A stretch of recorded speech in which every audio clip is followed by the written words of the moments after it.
Desktop கிட்ட இருக்க organiser பார்த்தீங்கன்னா ரொம்ப கிளம்ஸியாக இருக்குது. ஸோ அதை நீட்டாக அரேஞ்ச் பண்ணி வைக்க போகிறேன். ஃபர்ஸ்ட் செக்ஷனில் இருக்க எல்லா பெண்ணையும் செக் பண்ணுறேன். எதெல்லாம் எழுதுதோ அதை மட்டும் வச்சுட்டு எழுதாததெல்லாம் நம்ம டஸ்ட்பினில் போட்டுடலாம். நீட்டாக வைக்காமல் வச்சுருந்தோன்னா அவசரத்துக்கு நம்மளால் ஒரு பென் வந்து எடுக்க முடியாது. அப்படியே எடுத்தாலும் அது வந்து எழுதாமல் இருக்கும்.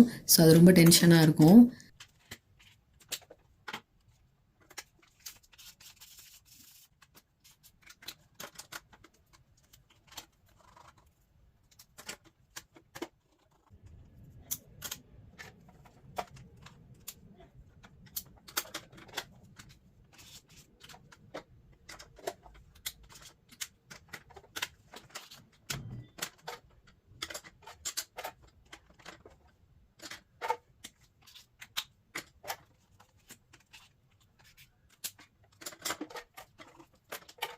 செக் பண்ணி முடிச்சதுக்கப்புறம் அடியில் பார்த்தீங்கன்னா காணாமல் போன எல்லா மூடியும் ஒன்றா இருந்தது. நான் கீழெல்லாம் தேடியிருப்பேன், ஆனால் இது உள்ளே தான் இருந்தது.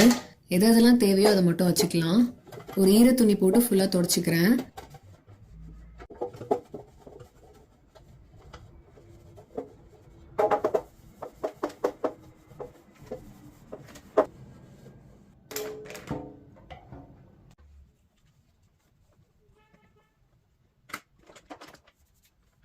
ஃபர்ஸ்ட் செக்ஷனில் ஹைலைட்டர்ஸ் அண்ட் மார்க்கர்ஸ் வந்து அரேஞ்ச் பண்ணிக்கிறேன்.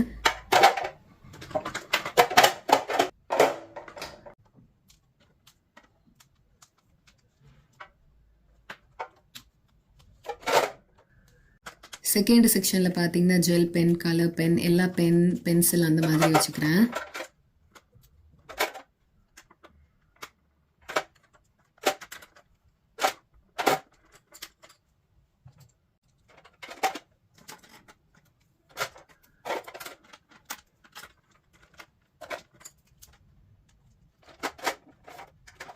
பென்சில்ஸை ஷார்ப் பண்ணிக்கிறேன்.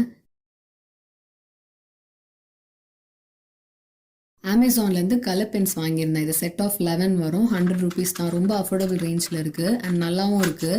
இது வாங்கி ரொம்ப நாள் ஆச்சு, யூஸ் பண்ணிகிட்ருக்கேன். பட் இடம் இல்லாததுனால பாக்ஸில் வச்சு தான் நான் யூஸ் பண்ணிகிட்ருக்கேன். ஸ்கெச்சஸ்மே 2 இயர்ஸ்க்கு முன்னாடியே வாங்கிட்டேன். பட் இடம் இல்லாததுனால இந்த கவரில் வச்சு தான் யூஸ் பண்ணிகிட்ருக்கேன். ஸோ அதையும் எடுத்து அரேஞ்ச் பண்ணிக்கிறேன். ஃபோர்த்து செக்ஷனில் டேப், ஸ்டிக்கி நோட்ஸ், சிசர்ஸ்லாம் வச்சுக்கிறேன். மீதி இருக்க எல்லா ஐட்டத்தையும் நான் அங்கே வச்சுக்கிறேன்.